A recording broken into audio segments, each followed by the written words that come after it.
Welcome to this new video on the Reddit Storylane. Have you ever been blindsided by someone you trusted completely? Someone you thought you could always count on? That's where my story begins, with a question that's haunted me since it all unfolded. How could the people closest to me betray me so deeply? A few months ago, my life was stable. At 34, I'd built a career, a home, and what I believed was a happy marriage. My husband and I had been together for 8 years, married for 5. I thought we were partners, a team. Then, everything changed. It all started when my younger sister Julie came to me for help. Julie was 28, and her life was in shambles. She'd lost her job when her company shut down, and to make matters worse, she fell seriously ill with West Nile virus. She had no savings, no backup plan, and no one else to turn to. After discussing it with my parents, I offered Julie a place to stay. It seemed like the right thing to do. She moved into our guest room, and I took on the role of caretaker. I monitored her recovery, helped her save on rent, and tried to provide the emotional support she needed. It wasn't easy, but she was my sister, and family helps family, or so I thought. Weeks turned into months, and Julie's health improved. I started to think she might be ready to get back on her feet. Then, one evening, she asked my husband and me to sit down because she had something important to tell us. I assumed she was finally ready to move out and reclaim her independence. Instead, she dropped a bombshell that shattered my world. "I'm pregnant," she announced, her voice trembling, "and it's your husband's baby." I froze, unable to process her words. When I looked at my husband, I saw shock written all over his face. Clearly, he hadn't expected her to reveal their affair, let alone in such a blunt manner. The room felt like it was spinning as Julie continued. She said she was sorry for what had happened, but added, "What's done is done. The past can't be changed. We need to move forward, and that means you leaving so we can be a family." The audacity of her request was staggering. She was asking me to leave my own house, a house I'd bought with my own hard-earned money, so she and my husband could play house together. But I stayed calm. I told her firmly that I wasn't going anywhere. "This house is mine," I said. "If anyone's leaving, it's you, and you can take my cheating husband with you." Julie seemed to think I was joking, but my husband's face told a different story. He knew I wasn't bluffing. He also knew the truth.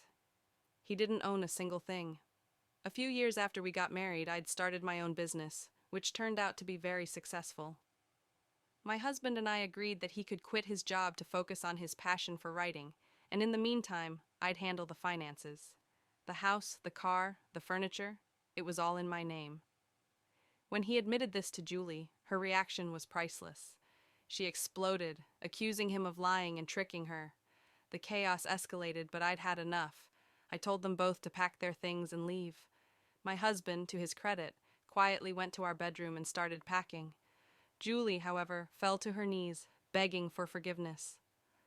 "I'm pregnant with your nephew," she sobbed. "I have nowhere else to go." Her plea only fueled my anger. She had betrayed me, and now she wanted me to pity her? I grabbed her arm, pulled her to her feet, and pushed her toward the door. Then, I went to the guest room, threw her belongings into suitcases, and tossed them outside.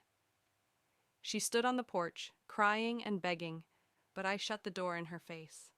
That night, I called my lawyer and started the process of filing for divorce. I planned to tell my family and friends later, but the next morning, my parents called me. They were furious. They accused me of being cruel and insensitive to Julie, who, in their eyes, was going through a tough time and needed my support. "She's pregnant and unemployed," they said. "How could you throw her out?" I was stunned. My parents weren't taking my side. Instead, they were defending Julie. They argued that my husband had seduced her, that she'd been naive and manipulated. They urged me to forgive her, to let her stay. Their words felt like another betrayal. Over the next few days, the fallout continued. Julie tried to contact me, but I blocked her. My parents kept calling, insisting that I'd overreacted. They couldn't see that Julie's actions had destroyed our relationship. A week later, my lawyer finalized the divorce paperwork. My husband didn't contest it. He admitted in a message that he'd felt inadequate and had lied to Julie to boost his ego. He claimed the affair was a mistake, but by then, I didn't care. I blocked him too. Then, more shocking revelations came to light. Julie had lied about being pregnant. My ex-husband called to tell me he'd asked her for proof, but she'd avoided showing him anything.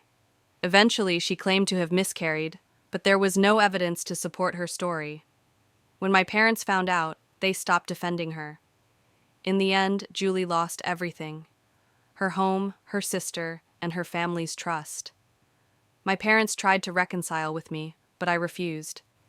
Their support had come too late, and their betrayal had cut too deep. As for me, I'm focusing on rebuilding my life. I've learned the hard way that trust is fragile, and that even family can let you down. But I've also learned to stand up for myself, to set boundaries, and to prioritize my own peace of mind. That said, betrayal may break your heart, but it doesn't have to break your spirit. Life goes on, and so do I. But moving on is easier said than done. I thought that closing the door on Julie and my ex-husband would bring me peace, but it brought a new wave of challenges. The whispers and judgment from extended family and old friends were deafening. Everyone seemed to have an opinion, most of which painted me as the villain in this twisted tale. "Why couldn't you forgive her?" they asked. "She's your sister. Blood is thicker than water." Their words stung, but I stood firm. I started therapy, hoping it would help me process the betrayal and find a path forward. My therapist, Dr. Mehta, introduced me to the idea of radical acceptance. She explained that sometimes people do terrible things, and there's no rhyme or reason to it. Accepting that truth was the first step toward healing. Therapy also revealed something I hadn't wanted to admit. My relationship with Julie had always been one-sided. As kids, I'd been her protector, her shield against bullies, her tutor when school got tough. But when I needed her support during my own struggles, she'd been absent. This pattern had followed us into adulthood, and I hadn't seen it until now. Despite my efforts to move forward, the pain lingered. Nights were the hardest. I'd lie awake, replaying the betrayal over and over, wondering if I could have done anything differently. The loneliness was crushing. My house, once filled with laughter and warmth, now felt like a hollow shell. One evening, as I was sorting through old photo albums, I stumbled upon a picture of Julie and me as kids. We were at the beach, building a sandcastle. The memory brought a bittersweet smile to my face. It was a reminder of a time when things were simpler, when our bond hadn't been tainted by lies and betrayal. I decided to channel my pain into something constructive. I began writing, a memoir of sorts. It was cathartic, pouring my feelings onto the page. Writing forced me to confront my emotions head-on, to dissect every moment of the betrayal and its aftermath. The process was excruciating, but it also brought clarity. As the months passed, I started to find my footing again. I joined a local book club, made new friends, and even went on a few dates. While none of them led to anything serious, they reminded me that I was still capable of love and connection. I also reconnected with an old college friend, Emma, who'd heard about my ordeal and reached out. Her support was a lifeline, a reminder that I wasn't alone. Meanwhile, Julie's life continued to unravel. She bounced from couch to couch, relying on the kindness of acquaintances. Our parents, despite their initial defense of her, eventually grew tired of her manipulative behavior. They stopped enabling her, and for the first time in her life, Julie had to face the consequences of her actions.